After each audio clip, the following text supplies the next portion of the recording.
ओम अज्ञानतिमिरन्धस्य ज्ञानञ्जनशलाकया चक्षुरुन्मिलितं येन तस्मै श्रीगुरुवे नमः।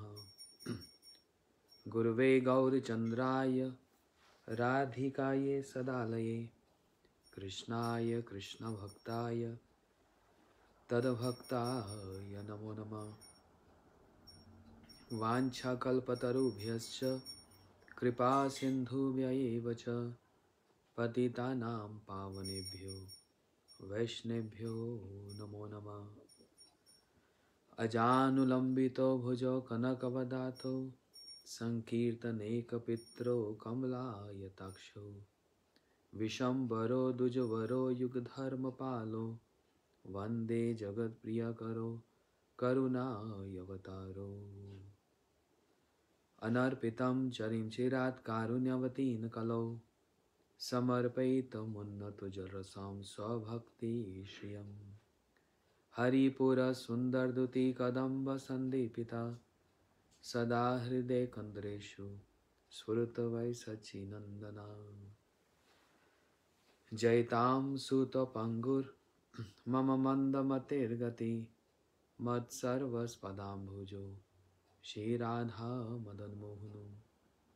दिव्यवृन्दनकल्द्रुमदा श्रीमद्रत्नागार सिंहासनस्थौ श्री श्री राधा शिला गोविंदे वायो प्रेष्ठालभ्ये सेव्यमान स्मरामि। भक्त्या विहीनाय अपराधलक्ष्यै क्षिप्तश्च कामादितरङ्गमध्ये कृपामयी तं शरणं प्रपन्ना वृन्दे नुमस्ते चरणारविन्दम्। वृन्दे नुमस्ते चरणारविन्दम्। श्री कृष्ण चैतन्य प्रभु नित्यानंद श्री अद्वैत गदाधर शिवासादि गौर भक्त वृंद। एक बार सभी बोलिए, हरे कृष्णा कृष्णा कृष्णा हरे हरे, हरे राम राम राम हरे हरे। श्री बृहद भागवतमृतम के इस कथा श्रृंखला में आप सबका हार्दिक स्वागत। लगभग 2 सप्ताह के बाद हम लोग फिर से अपनी कथा को आरंभ करने जा रहे हैं और ये 2 सप्ताह का जो बीच में एक थोड़ा सा अंतर आ गया, आशा करता हूँ आप लोग पुरानी कथा को नहीं भूले होंगे और वो क्रम को नहीं भूले होंगे। बहुत व्यस्तता थी यहाँ पर, बहुत बिजी शेड्यूल था। यहाँ पर एक उत्सव होता है 7 दिन का और ये 26 साल से चलता आ रहा है और हमारे गुरुजी हर साल इस उत्सव में यहाँ पर आते थे। लगभग 400-500 लोग, भक्त लोग पूरे अलग अलग शहरों से इस उत्सव में आते हैं। सुबह से संध्या तक हरि कथा होती है। बच्चे बड़े सुंदर नाटिका प्रदर्शित करते हैं।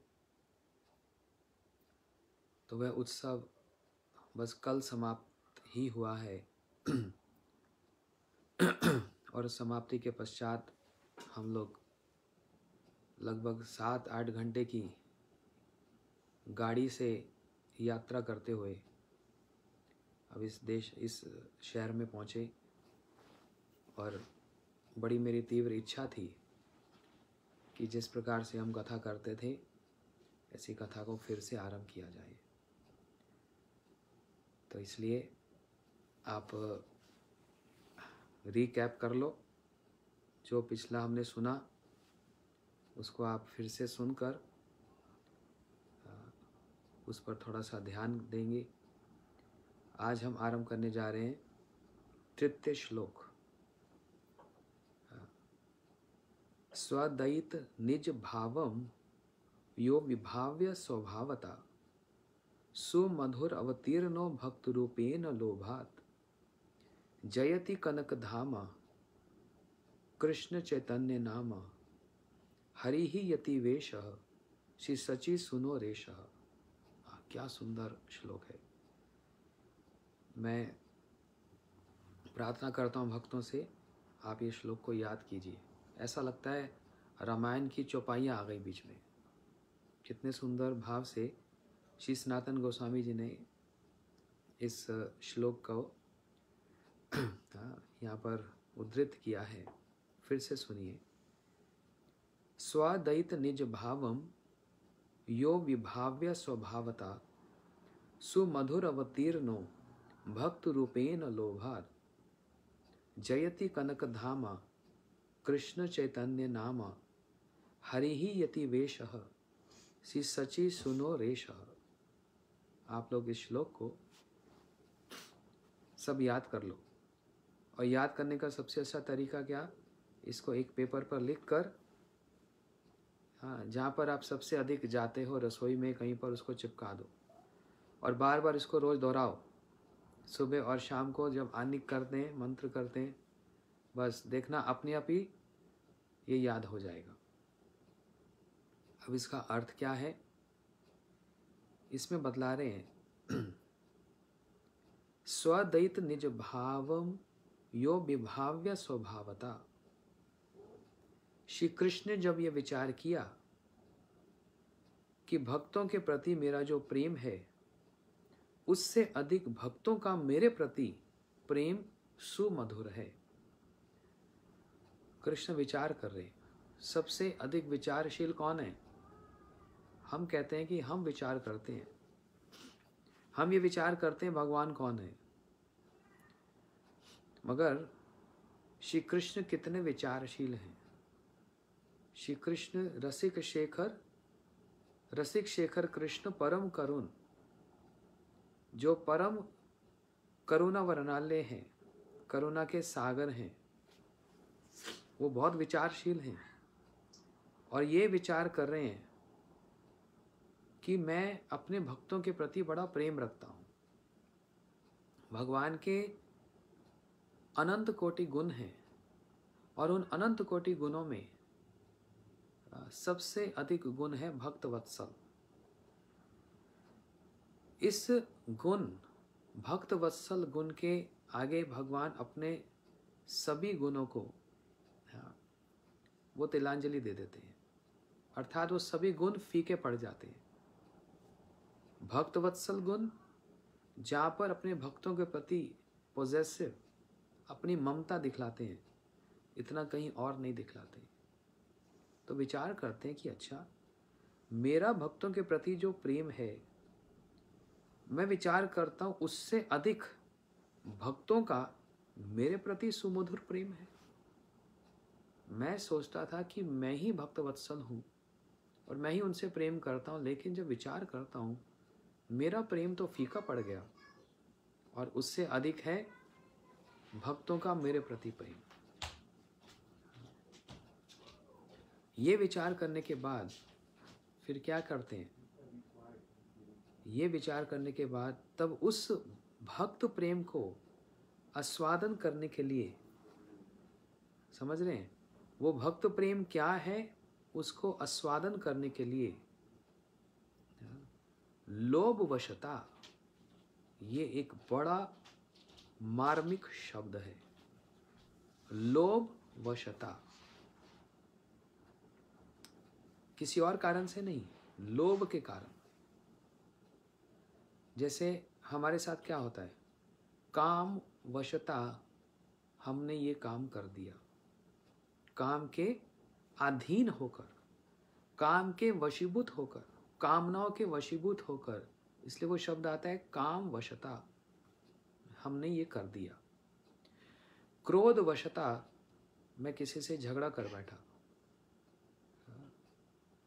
लेकिन लोभ वशता, जिस प्रकार एक प्रश्न उठाया गया, अभी जहाँ पर मैं था कैलिफोर्निया में बैजर में, जहाँ पर हमारा एक ये उत्सव, एक फेस्टिवल चल रहा था, एक भक्त ने प्रश्न उठाया कि पहले हृदय से अनर्थ जाएंगे तो प्रेम प्राप्ति होगी, या फिर पहले प्रेम प्राप्त होगा फिर अनर्थ जाएंगे। अब ये दो अलग अलग मार्ग हैं। अंडरस्टैंड? ये बड़ा मार्मिक एक प्रश्न है और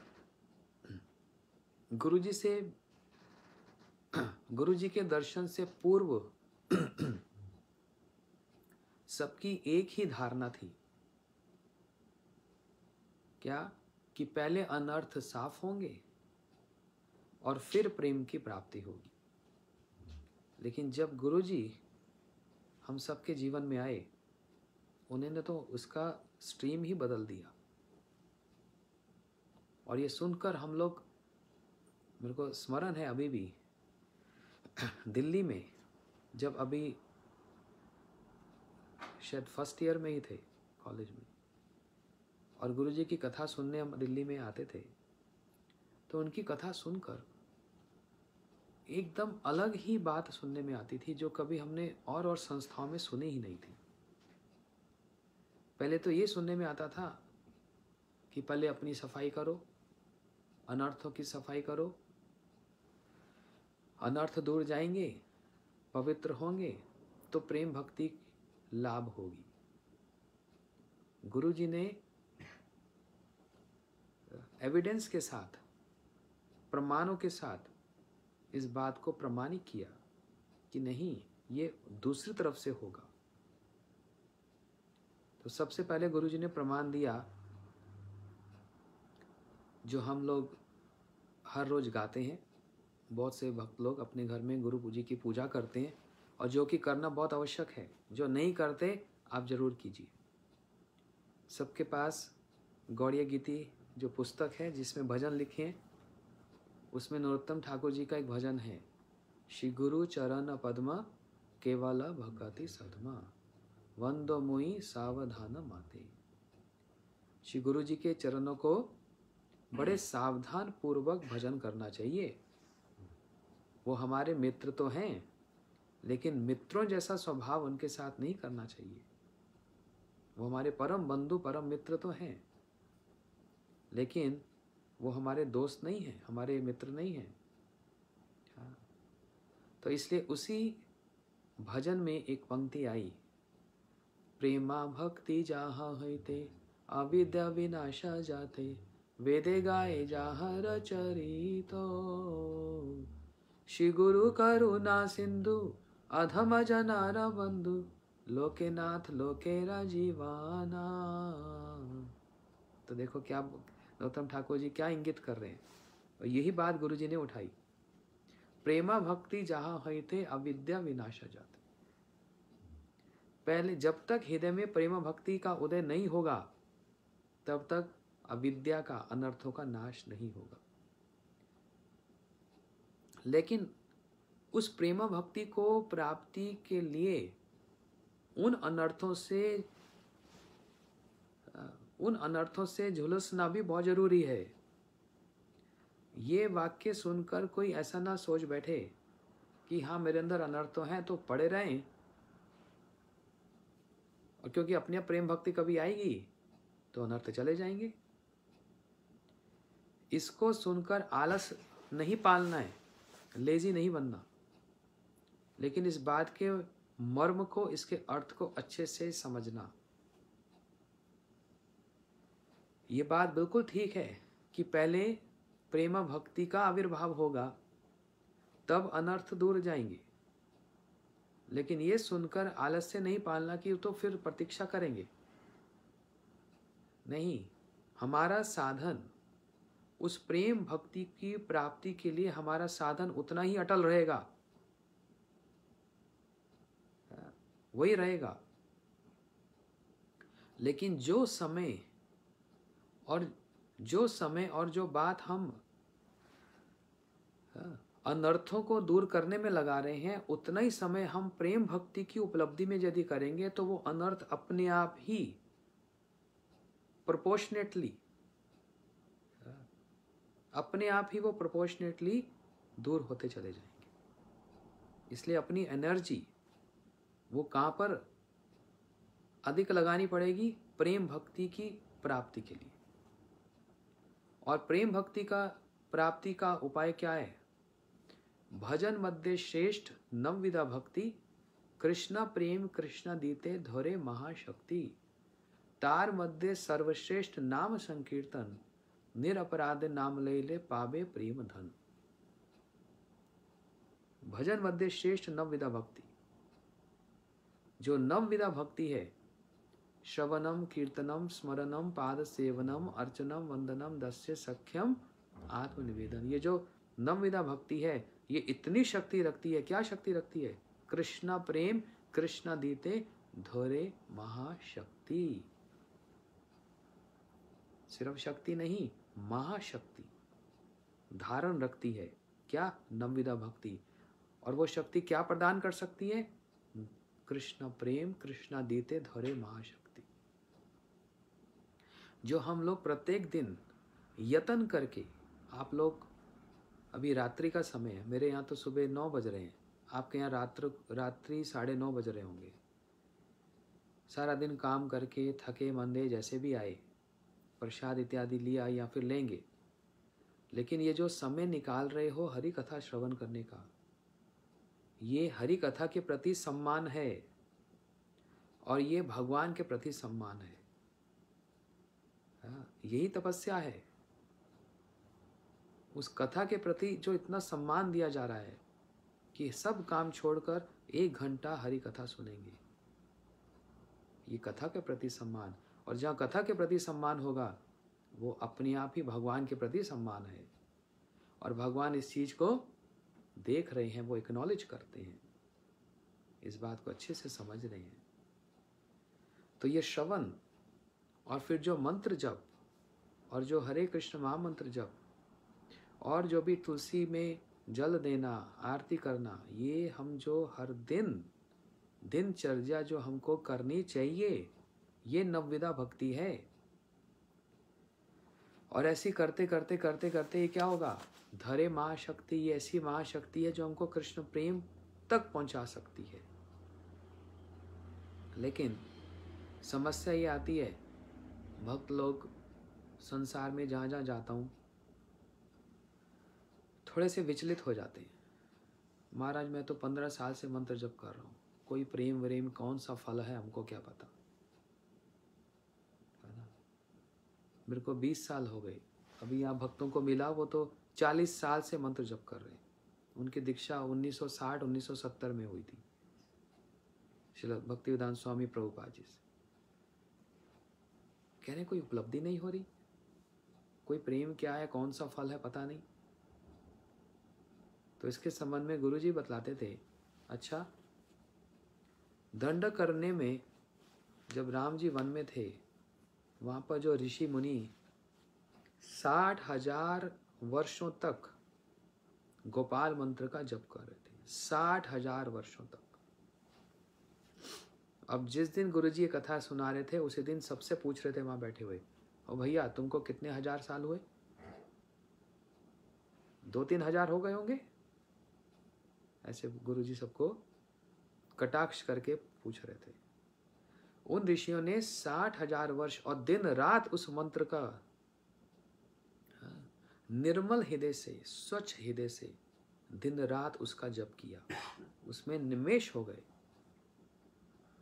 तब कहीं जाकर उनको वह गोपी प्रेम प्राप्त हुआ, वह कृष्ण प्रेम, वह गोपी भाव प्राप्त हुआ।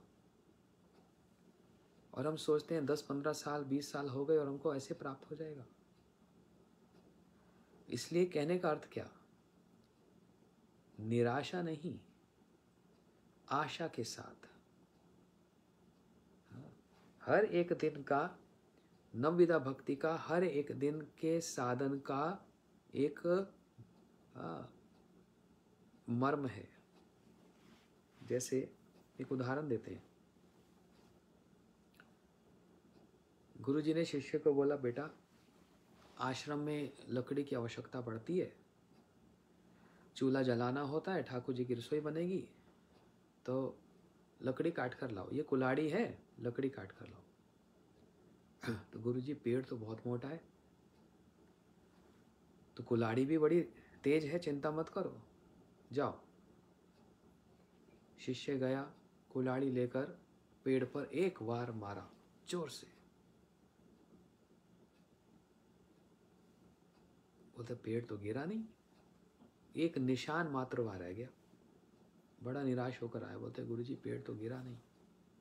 बोलते कोई बात नहीं, नीचे जो रूखी सूखी जो लकड़ी पड़ी है उनको उठा कर ले आओ, उससे काम चलाएंगे। लेकिन हर रोज तुम्हारा यही साधन है, जहां पर वार मारा उसी पे वार मारते जाओ, एक दिन पेड़ ये गिरेगा,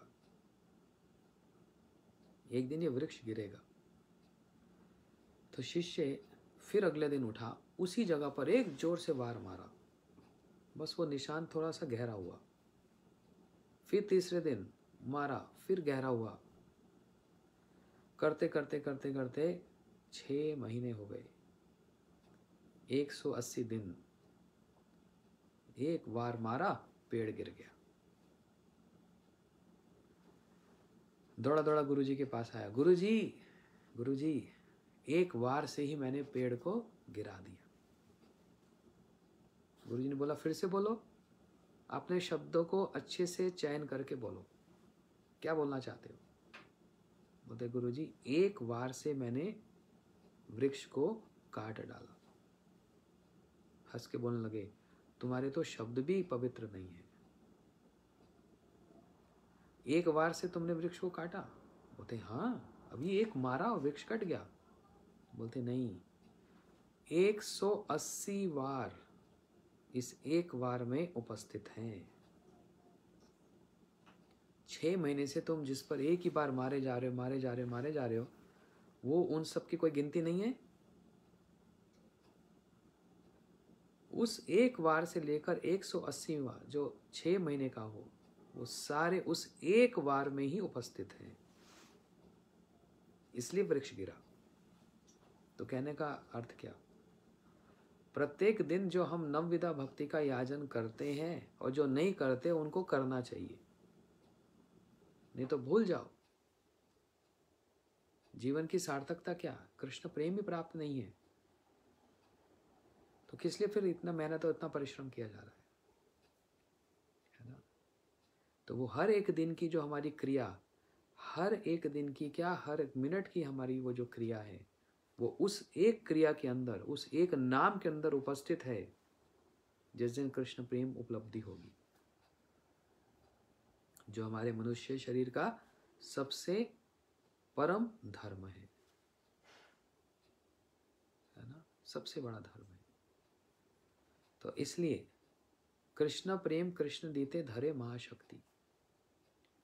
पहले प्रेम भक्ति का आविर्भाव होगा, प्रेम भक्ति जहां है ते अविद्या विनाश जाते, फिर अविद्या और अनर्थ दूर होंगे। और इसको और गाढ़ा करने के लिए एक और प्रमाण, भागवत जी का दूसरा श्लोक, धर्म प्रोजित कैतव अत्रो परमो निर्मसरणाम सताम, वेद्यम वास्तव अत्र वस्तु शिवदम तापत्रायण बोधनम, श्रीमद् भागवत महामुनि कृते किम वा परेत ईश्वरा, सद्यो हृदय अवरुद्धति कृतिभिर शुष्यभ्य तत्क्षणात्। सार बताता हूं, इसकी व्याख्या नहीं करता। कह रहे हैं कि भागवत सुनने की तो बात ही छोड़ दो, जिस व्यक्ति ने अपने हृदय में संकल्प मात्र ही कर लिया कि मैं श्रीमद् भागवत सुनना चाहता हूं, सुनना चाहती हूं, सद्यो उसी समय ही हृदय अवरुद्धति, भगवान हृदय में आकर बंध जाते हैं। अभी सुना भी नहीं, सुनने से पहले ही। अब इसको बड़े ध्यान से समझो। भगवान ऐसी किसी के हृदय में बैठ जाएंगे? जिस हृदय में काम, क्रोध, लोभ, मोह और मत्सर, ये जो अनर्थ, नाना प्रकार के अनर्थ हैं, जहां पर वो खेल रहे होंगे, कीड़ा कर रहे होंगे, वहां पर भगवान कैसे अवरुद्ध होंगे, कैसे बैठेंगे? भगवान किसके हृदय में बैठते हैं? तुम्हारा हृदय सदा गोविंद विश्रामा, गोविंद कहे नाममा वैष्णव पराना। क्या कह रहे हैं? तुम्हार हृदय सदा गोविंद विश्राम। किसके लिए कह रहे हैं? जो शुद्ध भक्त, जो वैष्णव है, वहां पर गोविंद का विश्राम है। और गोविंद कहते हैं वो मेरे हृदय में वास करते हैं। साधु हृदय तम हम, साधु हृदय तम हम, मद अनत्य न जनंती ना हम तेभ्यो मननोपि। साधु मेरे हृदय में वास करते हैं और मैं साधु के हृदय में वास करता हूँ। वो मुझको छोड़कर कुछ नहीं जानते और मैं भी उनको छोड़कर कुछ नहीं जानता। क्यों? क्योंकि जितना त्याग साधु मेरे लिए करता है उतना और कौन कर सकता है? योगी त्याग करता है? नहीं, योगी तो भोगी है। और जो भोगी है वो तो वैसे ही भोगी है। योगी भोगी कैसे हैं? बोलते क्योंकि योगी किसी कामना से भगवान का भजन करते हैं। कर्मी ज्ञानी सबकी कामना है, लेकिन कृष्ण भक्त निष्काम अतएव शांत। कृष्ण भक्त का कोई कामना ही नहीं है, वो निष्काम है, इसलिए वो शांत है और उसी के हृदय में भगवान वास करते हैं। साधु हृदय तम हम, तो त्याग। अब त्याग का मतलब कोई सन्यासी बन गया त्यागी हो गया? यहां पर उस त्याग की बात नहीं कर रहे। क्या गृहस्थ आश्रम में त्याग नहीं होता? अपने परिवार का पालन पोषण करते हुए भी जहां पर हरि कथा होती है वहां पर जाना, कितने भी थके हो, कुछ भी हो, हरि कथा का सम्मान करना, नियमित रूप से अपनी माला संख्या को पूर्ण करना। मैं कितने घरों में रहता हूं,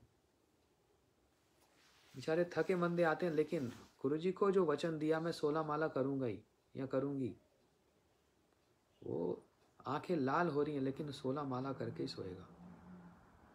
देखा, एक भक्त को देखा विदेश में, उनके मन की भावना कैसी? गुरुजी ने अपना सारा जीवन, अपना सब कुछ अपने ग्रंथों में दिया है। दिन रात तपस्या करके ग्रंथों को प्रदर्शित किया, उत्पन्न किया। तो मैं गुरुजी का सम्मान कैसे करूं? उनके ग्रंथों को पढ़कर उनका सम्मान करूं। हाँ, ऐसे आरती उतार ली, एक फूल चढ़ा दिया तो गुरुजी का सम्मान हो गया? बोलते नहीं। उनका वास्तविक आदर, जहां पर उन्होंने अपने जीवन को परिश्रम दिया है, उसका आदर ही गुरुजी का आदर है। जहां पर उन्होंने अपना सारा समय और सब कुछ सर्वस्व उसमें दिया है, यही सम्मान है। तो ऐसी ऊंची भावना लेकर देखो, पत्नी है, बच्चे हैं, घर में माता है, सब है, लेकिन कितनी ऊंची भावना लेकर कि गुरुजी का सबसे अधिक परिश्रम ग्रंथों में हुआ है। तो उसके जीवन का नियम है, कितनी भी देर रात या संध्या के समय काम से आएगा, आधा घंटा गुरुजी का ग्रंथ पढ़ के ही सोएगा, भले ही रात को 12 बज जाए, 1 बज जाए और सुबह 6 बजे फिर काम पे चला जाता है। ये उसका त्याग नहीं है। तो बस कपड़ा बदलना ही त्यागी होता है? मैं तो इसको नहीं मानता। कपड़े बदलने से त्यागी भी भोगी होता है। तो इसलिए घर में कोई गृहस्थ आश्रम में हो, सन्यासी हो, कोई फर्क नहीं पड़ता। उसकी भावना कितनी ऊंची है। मैंने अपने आंखों से देखा, उसकी आंखें लाल हैं और ऐसे नींद में गिर रहा है, लेकिन आधा घंटा ग्रंथ पढ़ के ही उसको प्रणाम करके, ग्रंथ को प्रणाम करके तब सोएगा। अब ग्रंथ पढ़ना या प्रणाम करना, इस क्रिया पे मुख्य जोर नहीं है, उसके पीछे जो इंटेंट है, जो भावना है, वो मुख्य है। कि गुरुजी ने सारा जीवन परिश्रम ग्रंथों को दिया, तो उनका सम्मान, उनके ग्रंथों का सम्मान, उनका सम्मान, कैसी ऊंची भावना लेकर। तो ये त्याग नहीं है। तो ऐसे ही भगवान हमारे त्याग को देखते हैं। भगवान हमारे त्याग को देखते हैं, और उतने ही मात्रा में उसी त्याग का परिणाम क्या, उतना ही अटैचमेंट, आसक्ति। श्रील भारती महाराज जी कहते हैं ना, जहाँ पर अपनी एनर्जी दो वहीं पर आसक्ति हो जाएगी। घर में बच्चों में एनर्जी देते हैं, वहाँ आसक्ति हो जाती है, और वैसी गुरु जी में थोड़ी एनर्जी दी जाए तो उनकी आसक्ति हो जाएगी। श्री गुरु चरणे रति यही से उत्तम गति, वहाँ आसक्ति हो जाएगी। और उनसे आसक्ति होने से क्या होगा, यस्य देवे परा भक्ति यथा देवे तथा गुरु तस्य कथितम अर्थम प्रकाशन्ते महात्मना। उतनी मात्रा में भगवान में आसक्ति हो जाती है, गुरु जी में आसक्ति हो जाती है। ये पूरे फॉर्मूला है। तो सद्यो हृदय अवरुद्धति, वो भगवान हृदय में अवरुद्ध हो जाते हैं जो अभी संकल्प मात्र ही किया कि मैं भागवत कथा सुनूंगा, अभी सुनी भी नहीं, श्रवण भी नहीं किया। तो भगवान किसके हृदय में बैठते हैं? एक और प्रश्न, जिसका हृदय स्वच्छ निर्मल हो। अब इसका मतलब क्या हुआ कि पहले उसके हृदय में प्रेम भक्ति का एक फाउंडेशन बनता है, और जहां प्रेम भक्ति का फाउंडेशन बनता है वहां भगवान आकर बैठते हैं।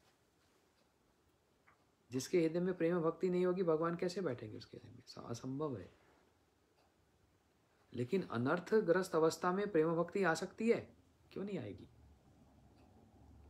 जो भागवत सुनने का इतना उद्यम किया जा रहा है, इतना प्रयास किया जा रहा है, वो साक्षात भगवान का सम्मान है, भगवान का आदर है। भागवत सुनने का, कथा सुनने का जो इतना उत्साह दिखाया जा रहा है, वो भगवान का ही आदर है, वो भगवान का ही सम्मान है। और ऐसे श्रवण करने से क्या होगा? धरे महाशक्ति क्या? नवविधा भक्ति। वो प्रेम भक्ति का जितनी मात्रा में हृदय में आविर्भाव होगा, उतनी मात्रा में ही वो अनर्थ अपने आप ही क्लीन होते चले जाएंगे, परिष्कार होते चले जाएंगे, क्योंकि प्रोपोर्शनेटली होगा ना, प्रोपोर्शन में होगा ना। एकदम से ही 100% प्रेम भक्ति आ जाएगी? आ भी सकती है, परंतु हर व्यक्ति का अपना अपना अधिकार है। किसी के हृदय में कुछ, किसी के हृदय में कुछ, किसी के हृदय में कुछ। लेकिन पहले प्रेम भक्ति जहां हुए थे, तब अविद्या विनाश हो जाती। एक और उदाहरण, रास लीला का अंतिम श्लोक। शुकदेव गोस्वामी जी ने एक वरदान दिया, जो भी ये रासलीला श्रवण करेगा उसका एक वरदान है। क्या वरदान दिया? फलश्रुति क्या है? विक्रवृतम व्रजम इदम इदम च विष्णुम श्रद्धान्नु तो अनुशून्यात अथा वर्णेवा भक्ति परम भक्ति प्रतिलभ्य कामा। जो इस रासलीला को श्रवण करेगा, अर्थात श्री कृष्ण और उनकी प्रेमवती जो व्रज गोपियां, उनके संबंध में जो श्रवण करेगा, तो क्या होगा?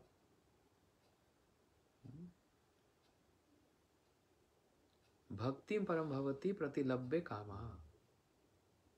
पहले भक्ति का आविर्भाव होगा, तब हृदय रोग अभिनवती अचरे नदीरा। पहले प्रेम भक्ति का आविर्भाव होगा, और तब हृदय का रोग, जो काम है, जो कामनाएं हैं, वो दूर होंगी। ना कि पहले कामना दूर होंगी तब प्रेम भक्ति आएगी। ये तीसरा प्रमाण है। ऐसे कितने अनंत प्रमाण दे सकते हैं। तो गुरु जी इस प्रकार से प्रमाण के द्वारा बात को कहते थे। पहले प्रेम भक्ति आएगी और तब अनर्थ का नाश होगा। तो इसलिए सारा यत्न, सारी एनर्जी किस में दी जाएगी? है ना, किस में दी जाएगी? उस प्रेम भक्ति की उपलब्धि करने के लिए। साधन भी, हरिनाम जप भी, श्रवण भी, कीर्तन भी, स्मरण भी, सब कुछ एक ही तात्पर्य में रहेगा। मुझको ये सब क्रिया प्रेम भक्ति की उपलब्धि के लिए कर रहा हूं। ये पहले से अपने मन में ठीक रखना पड़ेगा। कोई मन में विचार करेगा मैं ये सारी क्रिया अनर्थों को दूर करने के लिए कर रहा हूँ, तो सारी की सारी एनर्जी अनर्थों के में जा रही है, उसके दूरीभूत करने में जा रही है ना। लेकिन मेहनत करनी है तो फिर बड़ी चीज के लिए करेंगे।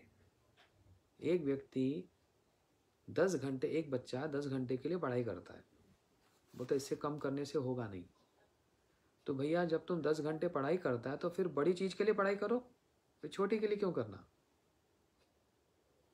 इसलिए साधन जो किया जा रहा है वो उच्च वस्तु के लिए किया जाएगा, फिर छोटी के लिए क्यों करना। क्या इस साधन करने से बस मेरे अनर्थ दूर हो जाएं, तो छोटी वस्तु है। ये साधन करने से मुझको प्रेम भक्ति की प्राप्ति होगी, और जहां प्रेम भक्ति आई नहीं, प्रेम भक्ति जहां है थे अविद्या विनाश जाते, अविद्या अपने आप ही चली जाएगी। कैसे? जब प्रेम भक्ति का आविर्भाव होगा, आभास मात्र भी होगा, प्रेम भक्ति प्राप्त तो बड़ी दूर की बात है, आभास मात्र भी होगा, तो जानते क्या होता है?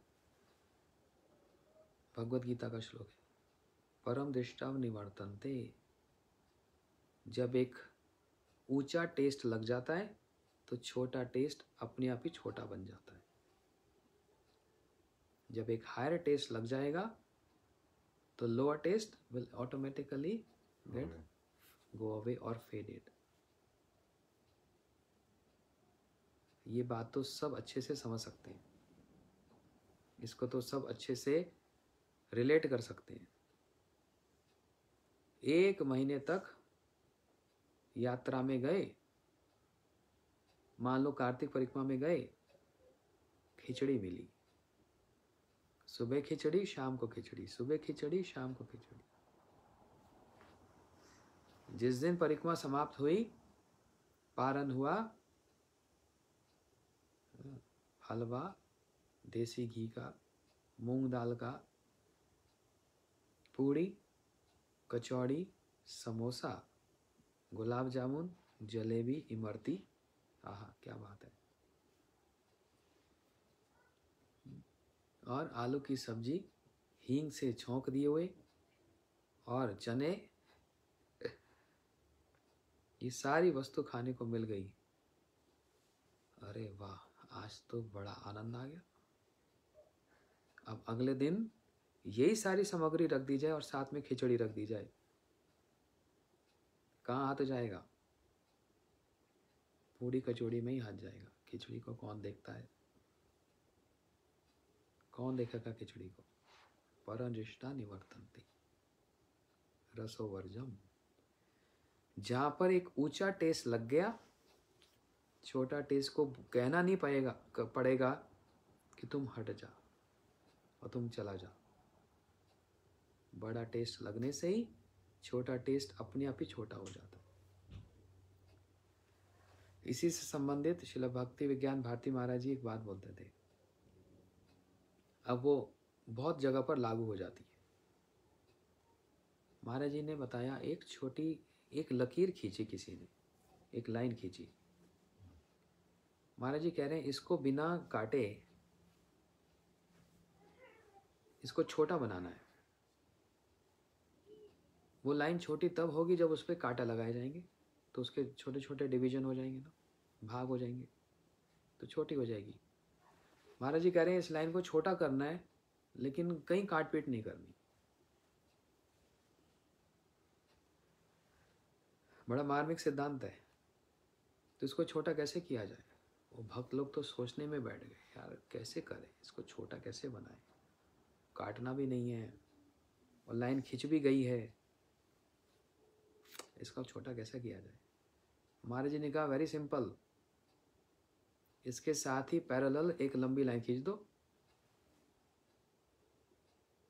इसके साथ ही पैरेलल में एक लंबी लकीर खींच दो, तो पहली वाली क्या हो गई? अपने आप छोटी हो गई, करना ही नहीं पड़ा। True, getting my point? अपने आप ही छोटी हो गई। तो हम वो छोटी सी चीज को छोटा बनाने की चेष्टा कर रहे हैं, वो छोटी नहीं हो पा रही क्योंकि उसको काट पीट कर रहे हैं। तो क्या उपाय बताया? उसके बराबर की एक लंबी लकीर खींच दो, वो अपने आप छोटी हो गई। न्यू लाइन खींच दो। विजय बोल रहे हैं। मतलब क्या? उसी प्रेम भक्ति के साधन में सारी एनर्जी, श्रवण कीर्तन, उद्देश्य प्रेम भक्ति की प्राप्ति। तो वो जो अनर्थ वाला जो कार्य है वो अपने आप ही छोटा हो गया। हायर टेस्ट लग गया तो लोअर टेस्ट अपने आप ही लोअर हो गया। उच्च रस लग गया तो छोटा रस अपने आप ही छोटा हो गया। वो अपने आप ही छोटा हो गया। और इसे से संबंधित भक्तों में भी कभी ईर्ष्या द्वेष हो ही जाती है ना। अब उसको छोटा कैसा बनाया जाए? अब मैं वो पद्धति नहीं बता रहा कि किसी को छोटा बनाना चाहिए, है ना, लेकिन हमेशा ये कहीं ना कहीं एक बात रहती है, ये बड़ा हो गया, ये बड़ा हो गया, इसको छोड़। अपने साधन से, अपने व्यवहार से, अपनी कथा से, अपने आचरण से अपने आप ही लोगों को देखने दो। आपने एक लंबी लाइन खींच दी तो वो पुरानी वाली लाइन अपने आप ही छोटी हो गई। हर व्यक्ति था समझ तो रखता है, बुद्धि तो रखता है, तो किसी को छोटा बनाने की आवश्यकता नहीं, अपने आप ही को ही ऊंचा बना लो, वो अपने आप ही छोटा हो गया। कितना आसान है ना। अपना ही आचरण, अपना ही साधन, अपने ही विचार, अपनी कथा, उसी को इतना ऊंचा कर लो कि किसी को छोटा ऐसे तो करना ही नहीं चाहिए। मैं उस बात को नहीं कह रहा, आप गलत नहीं लेना, लेकिन वो अपने आप ही छोटा हो गया। अब ये जो फॉर्मूला महाराज जी वाला, ये हर जगह लागू हो जाएगा। प्रेम भक्ति जहां होते अविद्या विनाश हो जाती। इसलिए इसके लिए लोभ ये बड़ा जरूरी है। तत्र लोलम मूलम एकम जन्म कोटि सुकृत न लभ्ये। कृष्ण भक्ति रस भावितमति क्रियताप्यति कुतोपलभ्ये। तत्र लोल्यम मूलम एकम जन्म कोटि सुकृत न लभ्ये। लोभ, गुरुजी बार बार एक ही बात बोलते थे, जब तक लोभ नहीं होगा राग भक्ति में प्रवेश ही नहीं हो सकता। राग भक्ति तो बड़ी दूर की बात है, साधन में भी प्रवेश नहीं होगा। लोभ ही सब कुछ है, वो लोभ ही सब कुछ है। उस लोभ को जगाने के लिए ही हमको उन लोभी व्यक्तियों की आवश्यकता पड़ती है जो इसके प्रति लोभ रखते हैं। लोभी के साथ बैठो तो लोभ अपने आप ही बढ़ जाएगा, अपने आप ही वो लोभ बढ़ जाएगा। बस उनके साथ बैठना ही ये साधन है। चेष्टा करके, सब कुछ करके उनके साथ बैठना ही ये साधन है। देखो अभी ये जो 7 दिन का हमारा 8-10 दिन का ये जो फेस्टिवल था, गुरु जी की स्मृतियों को सब स्मरण कर रहे थे। 1996 में 96 में गुरु जी ने भारत से बाहर पदार्पण किया और सारे विश्व में प्रचार किया। जब गुरुजी विश्व में प्रचार करते थे, जानते हो, कोई इंडिया का हो, ऑस्ट्रेलिया का हो, न्यूजीलैंड का हो, हर देश के लोग गुरुजी जहाँ जहाँ जाते थे बस उनके पीछे पीछे, सब पीछे पीछे। लोगों ने अपनी गाड़ियों को बेच दिया टिकट खरीदने के चक्कर में, अपनी जो जमा पूंजी थी उसको भी खर्च कर दिया। क्यों? गुरुजी के साथ रहना है। क्यों? उनके साथ रहने से क्या होगा? उनका सिर दबाएंगे, रसोई बनाएंगे? नहीं, वो सब सेवा तो छोड़ो। उनके साथ रहने से दिन प्रतिदिन वो लोभ जागता रहेगा। वो लोभ क्योंकि लोभी है ना गुरुजी, और हमारे अंदर वो लोभ उत्पन्न कर रहे हैं, तो वो घर बैठे लोभ उत्पन्न होता नहीं। इसलिए सब चेष्टाएं करके सब लोग, उस समय तो मैं गुरुजी के साथ यात्रा नहीं करता था, हमारा तो पब्लिकेशन की सेवा थी, लेकिन सैकड़ों लोग गुरुजी के साथ जहाँ जाते थे, जिस देश में, बस वहीं पहुँच जाना और नित्य प्रति उनकी कथा सुनना। ये लोग, अब उस समय फेसबुक तो नहीं था तो एक ही साधन था कि वहाँ पर पहुँचना और वहाँ पर बैठकर उनके सामने कथा सुनना। अब तो सुख सुविधा, आप रसोई में भी सुन सकते हो, आप बेडरूम में भी सुन सकते हो, बस सुनना आवश्यक है, ये जरूरी है। इसलिए लोभ सबसे ऊंची वस्तु है, वह लोभ। तो भगवान भी यही कह रहे हैं, जो हम लोग श्लोक सुन रहे थे, इस श्लोक में भी यही बात कही गई। लेकिन एक बात मैं और कहना चाहता हूं, अभी जो नए भक्त लोग आ रहे हैं, उनके अंदर वो लोभ और वो समर्पण और वो सेवा भावना वो नहीं देखी जाती, जो गुरु जी के समय में भक्तों में देखी जाती थी। गुरु जी से मिलने के लिए, उनके साथ रहने के लिए, उनकी सेवा करने के लिए अपना सर्वस्व सब कुछ न्योछावर कर देते थे। ये भी चिंता नहीं करते थे, अरे हम तो कंगाल हो जाएंगे, फिर फक्कड़ हो जाएंगे, क्योंकि उस समय एक ही चिंता थी, जितना अधिक लाभ उठाया जाएगा संघ का, उतना ही हमारे लिए अच्छा है ना। लोग, घर वाले बोलते थे पागल हो गया, ये हो गया, लेकिन सच में वो ऐसा एक रस लग गया ना, एक हायर टेस्ट लग गया ना, कि अब छोटे छोटे टेस्ट अब अच्छे नहीं लगते। श्री रघुनाथ दास गोस्वामी जी, उनके घर में ऐश्वर्य कितना था, वो थे इंद्र के समान ऐश्वर्य। पत्नी कैसे, सुंदरी, स्वर्ग की अप्सरा, स्वर्ग की अप्सरा जैसी।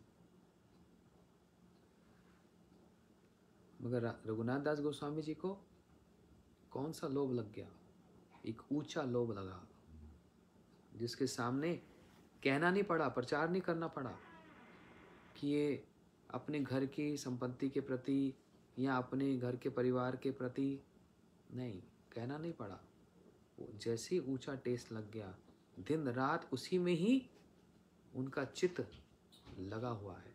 कैसे मैं महाप्रभु जी से मिलूं, कैसे मैं घर छोड़ दूं, कैसे मैं महाप्रभु जी से मिलूं, कैसे उनका संग प्राप्त करूं। ये हायर टेस्ट का एक लक्षण है कि अपने आप छोटा वाला बस समाप्त हो जाता है, कहना नहीं पड़ता,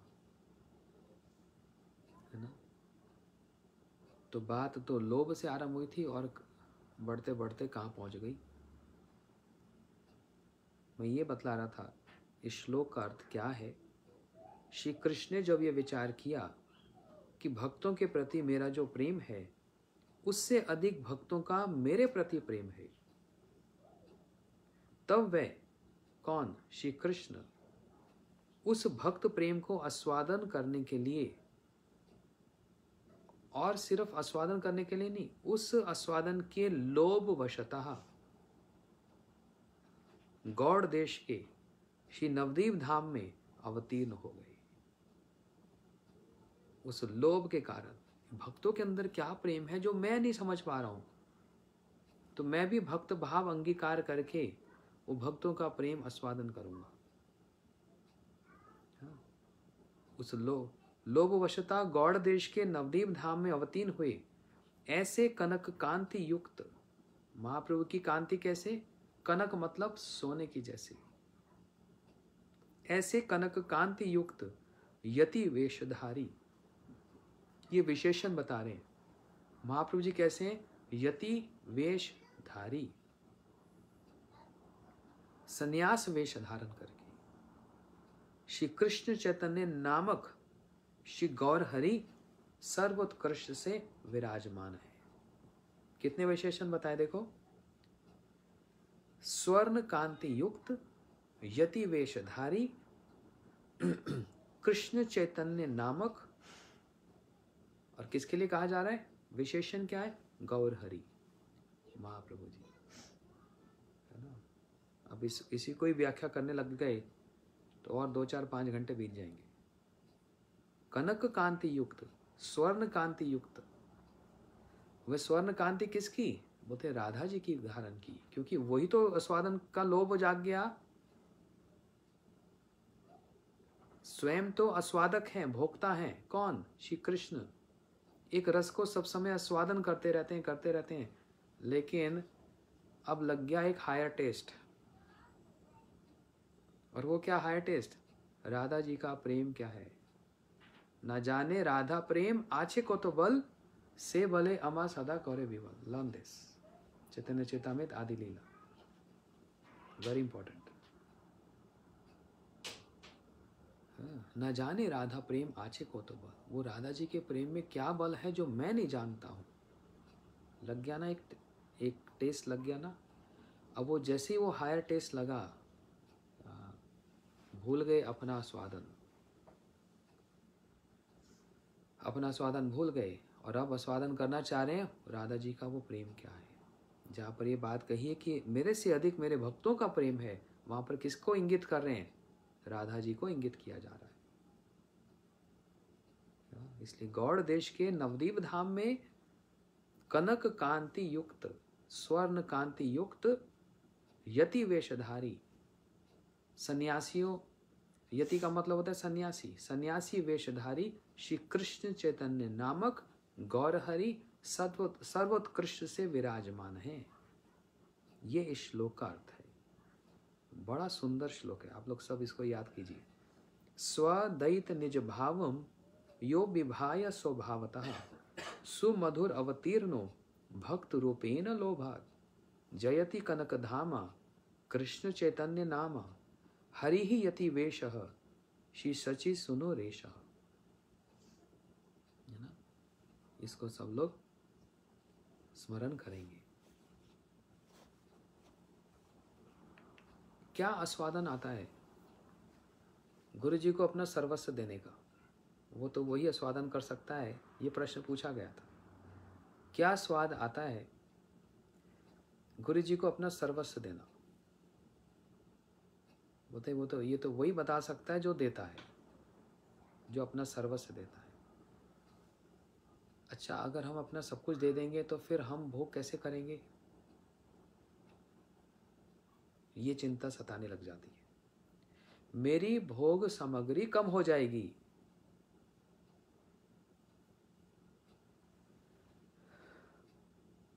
तो गुरुजी बोलते बेटा, जब तक ये कमी नहीं होगी तो प्रेम भक्ति कैसे प्राप्त होगी? हमारी भोग सामग्री हम दिन पर दिन बढ़ाते चले जा रहे हैं, और गुरुजी प्रयास करके, चेष्टा करके उस भोग सामग्री को कम करते जा रहे हैं। यही द्वंद्व चल रहा है, समझ रहे हैं? हर रोज ही हम तरक्की चाहते हैं ना। वो तरक्की का मतलब क्या? क्या खाने की कमी है? रहने पे छत नहीं है, गाड़ी नहीं है, सब कुछ नहीं है, लेकिन तृप्ति होती है? सच्ची ईमानदारी से बोलो। नहीं होती। तृप्ति क्यों नहीं होती? क्योंकि और भोग सामग्री चाहिए। और बड़ा घर हो, उसमें एक स्विमिंग पूल भी हो, भले उस स्विमिंग पूल में उसके पास 1 मिनट भी टाइम नहीं है उसमें कूदने का। देखा, बहुत घरों में जाता हूँ, अमेरिका में, ऑस्ट्रेलिया में, इतना बड़ा घर, स्विमिंग पूल भी है। हाँ, देखने में बड़ा सुंदर लगता है, क्या बात है। तो मैंने उससे पूछा, मैं कहा अच्छा, तो सप्ताह में कितनी बार स्नान करते हो? कहते हैं क्या 6 महीने बीत गए, इसमें डुबकी लगाने का टाइम ही नहीं है, बल्कि इसको सफाई और करनी पड़ती है। सामग्री है लेकिन उसका स्वादन करने का समय नहीं है। तो इस सच्ची ईमानदारी वाली बात तो यही है कि हम हर दिन प्रयास करते हैं हमारी भोग सामग्री बढ़ जाए। ये बड़ी खरी खाटी बात कह रहा हूँ। बंगाली में खाटी बोलते हैं और हमारे यहाँ खोटी बात, कि हम भोग सामग्री को बढ़ाने की कोशिश कर रहे हैं, और बढ़ जाए और बढ़ जाए। एक गाड़ी अच्छी खासी है, हमको हमारे स्थान तक पहुंचा सकती है, लेकिन फिर मर्सिडीज की तो बात ही अलग है। तो वो बड़ी गाड़ी और बड़ी सुविधा का अर्थ क्या है? अपनी भोग सामग्री को विस्तार करना। ये हमारी क्रिया चल रही है और गुरुजी उस पर हथौड़े मारते हैं। तेरी ये सामग्री भी कम करनी है, तेरी भोग सामग्री कम करनी है। नहीं गुरुजी, हमारी भोग सामग्री बढ़नी है, नहीं, खत्म करनी है। धीरे धीरे उसको ऊपर से नीचे लाते लाते लाते लाते इस स्तर पर लाना है कि जितनी आवश्यकता है, जितना जरूरी है समाज में, घर में, उतने मेरा काम चल जाए और मेरी एनर्जी बच जाए। किस में बच जाए? प्रेम भक्ति जहाँ होती, उस प्रेम भक्ति को लाभ करने के लिए। क्योंकि वही प्रेम भक्ति उस सारी भोग सामग्री यहीं छोड़कर, यहीं मरकर, एक जूता भी साथ में भी नहीं ले जा सकता, एक जूता भी साथ में भी नहीं ले जा सकता, एक एक कपड़ा भी साथ नहीं ले जा सकता। साथ जाएगा क्या? मेरी वही ऊंचा जो मेरा टेस्ट है, जिसको मैंने गले लगाया है, वो ऊंचा जो स्वाद है प्रेम भक्ति का, वो मेरे साथ जाएगा। अब उस पर अधिक ना ध्यान देकर हम दिन पर दिन भोग सामग्री को विस्तार करने में ही लगे रहते हैं, और वह सारी की सारी भोग सामग्री यहीं पर ही, और 20 साल 30 साल 40 साल नहीं, फिर चिंता होती है अपने बच्चे के लिए आगे बढ़ा जाए। तो ये प्रोसेस चलता जाता है, चलता जाता है, चलता जाता है, इसका कोई अंत ही नहीं है, ये अनंत है। और अनंत को काटने के लिए फिर अनंत ही चाहिए। लोहे को लोहे काटता है ना, ऐसे बोलते हैं ना कहावत में। तो ये अनंत भोग सामग्री का जो भंडार है, उसके लिए फिर अनंत ही चाहिए। वो अनंत क्या है? वो अनंत कथा, उन अनंत भगवान के, बलराम जी के प्रकाश श्री गुरु जी। तो यही एक द्वंद्व चल रहा है गुरु जी की बात में और हमारे जिद में। मेरे को सामग्री बढ़ानी है, वो कह रहे हैं तेरी सामग्री में काटूंगा, ला हमको तो ये सामग्री, तेरी सामग्री को हम भगवान की सेवा में लगाएंगे। तुम क्या, तुम्हारे वंश भी, वंश के वंश भी, उन सबको इसका क्या मिलता रहेगा? इसको लाभ मिलता रहेगा। बहुत साल पहले महाराज जी एक बात बतलाते थे, किसी ने मंदिर में एक घंटी दान दी, बड़ा वाला जो घंटा होता है ना, शायद अपने पिताजी के उद्देश्य से या माता जी के उद्देश्य से, कि ये मंदिर में एक घंटी मैंने दान दी, वो बड़ा वाला जो घंटा होता है। अब बताओ कितनी पीढ़ियां बीत जाएगी, वो घंटा कभी टूटेगा? अगर गिर भी जाए तो फिर भी उसको बांध दिया जाएगा। 200-300 साल तो कहीं नहीं गया। जिसके उद्देश्य से वो दिया गया, उसके वंश के वंश जहां पर भी जन्म लेंगे, वहां पर उसको, उसका कहीं पर, किसी देश में, किसी योनि में, कहीं पर भी उसका जन्म होगा, उसको वहां पर उसको लाभ मिलता रहेगा उसकी एक क्रिया करने से। ये मैंने विष्णु अर्पणम, विष्णु के उद्देश्य से, अर्थात कृष्ण के उद्देश्य से और भक्ति लाभ के उद्देश्य से मैंने अर्पण किया। तो घर में माता पिता का बच्चों के प्रति स्नेह होता है, वो अपने बच्चों के भोग सामग्री की चिंता करते रहते हैं। लेकिन जिस घर में माता पिता भक्त होते हैं, वो भोग सामग्री तो उतनी उपलब्ध करा ही देते हैं कि बच्चा ठीक से रहेगा, लेकिन साथ साथ भगवान की भक्ति का भी सारी व्यवस्था कर देते हैं। कृष्ण समर्पणम, गुरु जी को, कृष्ण को, भगवान को समर्पण करने से जन्म जन्मांतर तक उसको भक्ति का भी लाभ होता चला जाएगा, सुकृतियों का लाभ चलता जाएगा। एक क्रिया करने से उसने एक ये चीज कृष्ण उद्देश्य से अर्पण किया।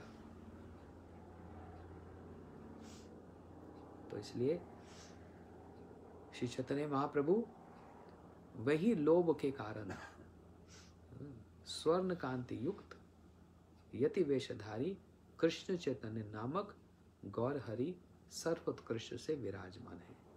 यही इस श्लोक का अर्थ है। गौर प्रेमानंदे हरि हरि बोल। तो आज हमारी हिंदी की कथा हुई, कल इसी समय पर इंग्लिश की होगी, फिर परसों हिंदी, इस प्रकार से अब वो क्रम फिर आरंभ करने जा रहे हैं। मैं सभी से हाथ जोड़कर क्षमा मांगता हूँ। लगभग 2 सप्ताह से हमारी कथा नहीं हो पाई, 2 सप्ताह से भी अधिक हो गया, क्योंकि मैं बहुत व्यस्त था। हमारे स्थान स्थान पर कार्यक्रम थे, कुछ व्यवस्थाएं थी, तो इसलिए अभी वो कथा का क्रम हम फिर से आरंभ करते हैं। हरे कृष्णा कृष्णा कृष्णा हरे हरे, हरे राम राम राम